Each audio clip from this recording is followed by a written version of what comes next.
I'm back after an extended break from making videos. I have done some other stuff. I've got the 223 back from the gunsmith. I've started load development with that, but I haven't made any videos with it yet. This is another little product I've got from Rexem, Australia.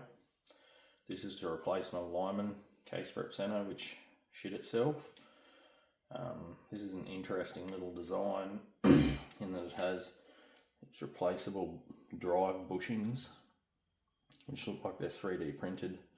It's almost like a hex head on them, which slot into a mating service in the motor.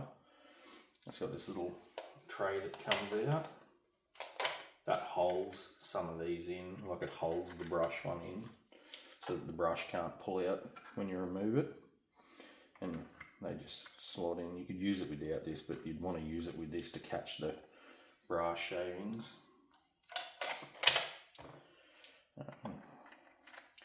I've just got some test brass here. This is 6.5 Creedmoor brass that I've sized, or annealed sized, ultrasonic cleaned. It hasn't been trimmed because it's still below the max trim length, because when I first get a set of cases, I find the shortest case just by measuring like 20 or 30, setting the short ones aside, and then I find the shortest case out of them. And then I set my trimmer to that shortest case and then trim everything, just so you have consistent neck release on the projectile in the chamber. So these are still below trim lengths. They don't have a burr on them to remove, but I'm just going to lightly touch them just to refresh the chamfer, especially on the inside of the case is what you need. So I'll give this a quick little test out. I've only put one 223 case over it so far, but I do have to get more ADI ammo to shoot just for using the brass for reloading. I'll do a video on the 223 load development in the future, because I've had some interesting results with the projectile I'm using and the velocities, which were pretty mental, and I ended up just throwing those cases, even though there was no sticky bolt lift, there was no ejector marks on the cases, but the velocities I was getting should not be possible with the 223, so I just tossed them as throwaways. But this will be a little sort of mini review. I haven't had much on it. Like I said, I've only done one case so far, so we'll see how these go. But for the price, if this is good, and you can get replaceable bushings, and I think you can even get, I think on the website he had bearing kits listed for the motor, so it should be fairly serviceable. So this should be a good little unit, hopefully. So we'll test them out and see how they go. It only has this one speed. You can't adjust the RPM on it. This is just what it is. But I've got the large primer pocket cleaner. I've got the chamfer, deburr, and a brush on there, and hopefully this brush will just hit the inside of the neck. I think it's a 25 cal brush, so we'll see how these go. So that scraped that off pretty good.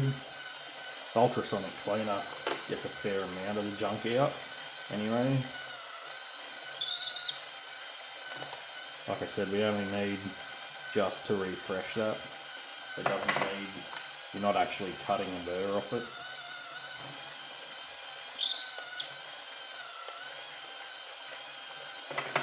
I'll do a few of these.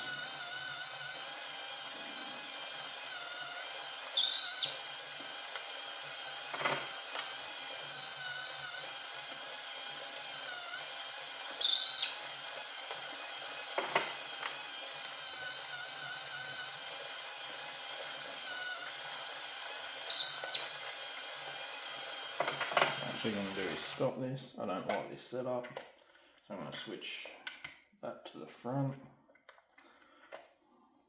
and that to the back. I think that'll be a better workflow.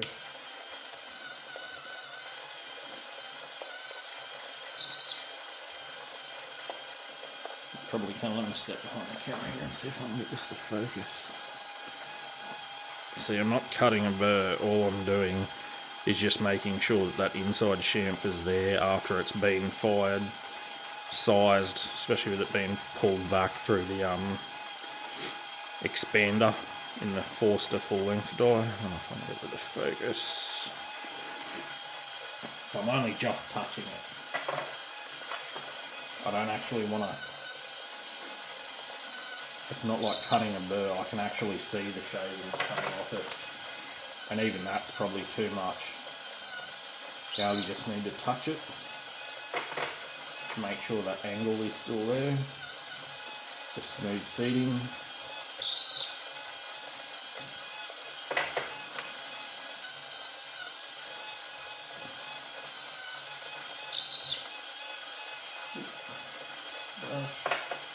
I always just hit it with the brush afterwards, just to make sure there's no little shavings still stuck in that there. But this is such a time saver.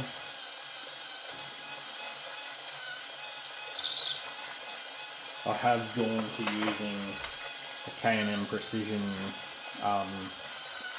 primer pocket uniformer. I just stick it in the impact driver or my drill, whichever one's closer, handier at the time.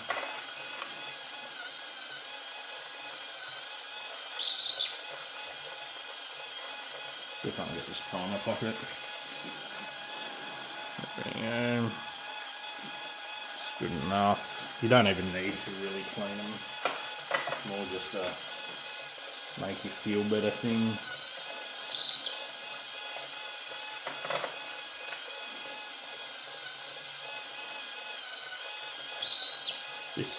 This load I have to go back and change it again.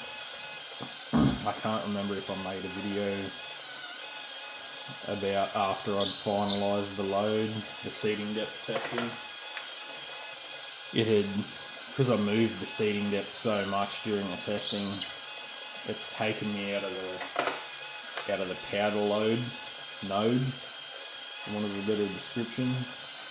I might just have to go back, test 0.2 or say 0.4 either side.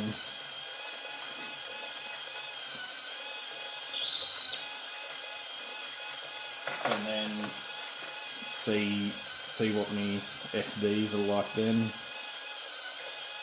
because it's out of the node for sure now. I think when I tested it with a 10-shot string, the SD ended up being like 16 or something. That's how far I'd moved it. Just enough to change the internal case capacity enough where the node is no longer where it was with the powder charge. So that'll be the next thing, but I do have another, I don't know, 30-40 rounds, something like that loaded with this charge. So you'll see once I get rid of this at that ammo at the range,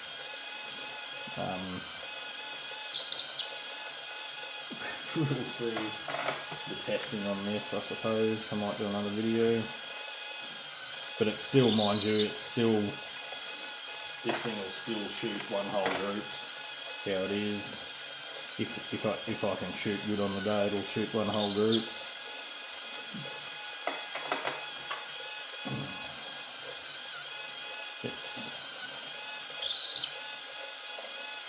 And you can, with that, I've had the brake for years. I'm pretty sure it's an APA little bastard. It might be I don't think it's a fat bastard. You can almost, with the 147, even with the 147s, you can almost watch them hit the paper at 100 yards if you're shooting groups. But I'm definitely liking this little unit.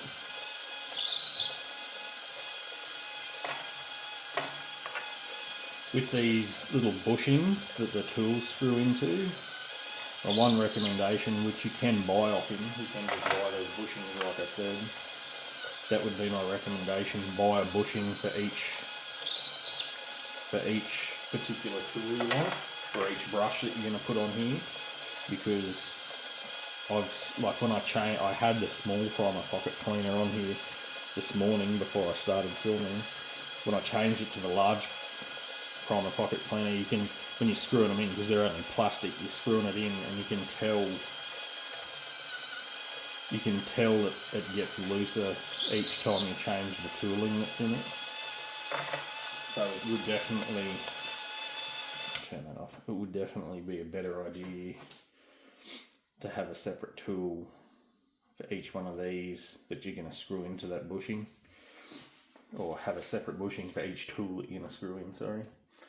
And that way it's maintaining its tightness. Otherwise I think if you did it enough, you'd strip that internal surface out on the plastic, and then it would just spin loose, like the tool wouldn't move once you put any amount of force on it. And I was only just touching them to that then. But this, so far, you saw that going, that was a brilliant little piece of kit. Rexem Australia. He's been pretty helpful when you messaged him through his website. I am using his 62 grain projectiles in the 223.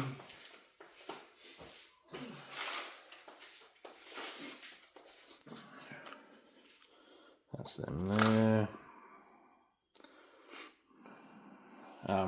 The only caveat that he's got on the website is for these to expand through his testing, you need to have a muzzle velocity of at least 3,000 feet per second.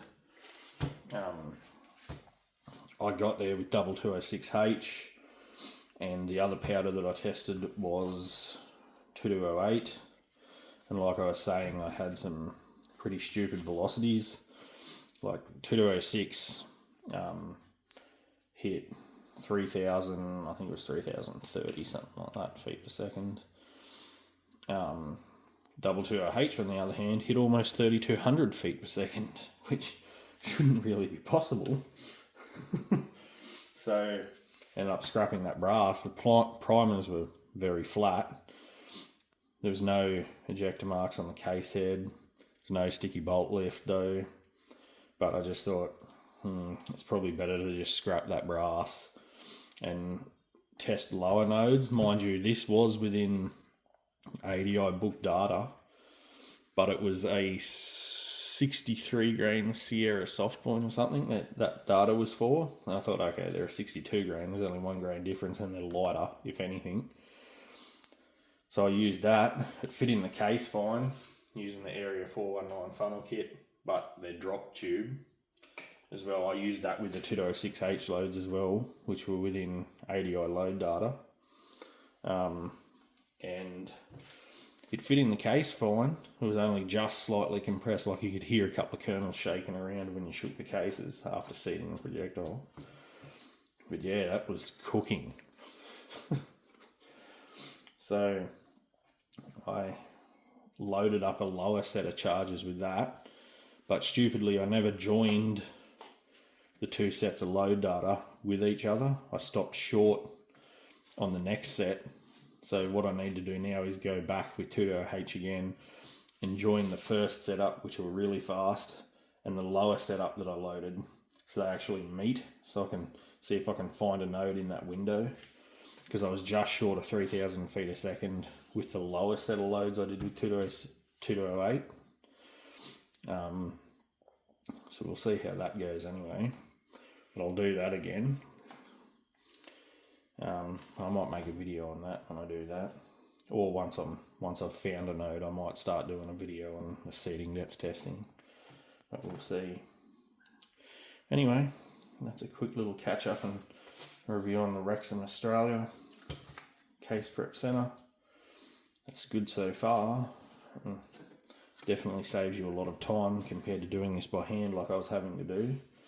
So it's a good little investment. I think they were 285 or something 285 before postage, and that now includes, I think it was 285, and that included a set of the tooling, this unit itself, and the base station, which originally when he released them he was selling this separately, but now it's included. It's a higher price now because he's including this, and you can buy it without the tools, like without the like the actual cleaner's chamfer deburr kit and everything. It doesn't come with a brush. You supply your own brush, but he supplies it with a set of, I'm assuming it's Lyman by the look of it, tools, which you can screw in and out.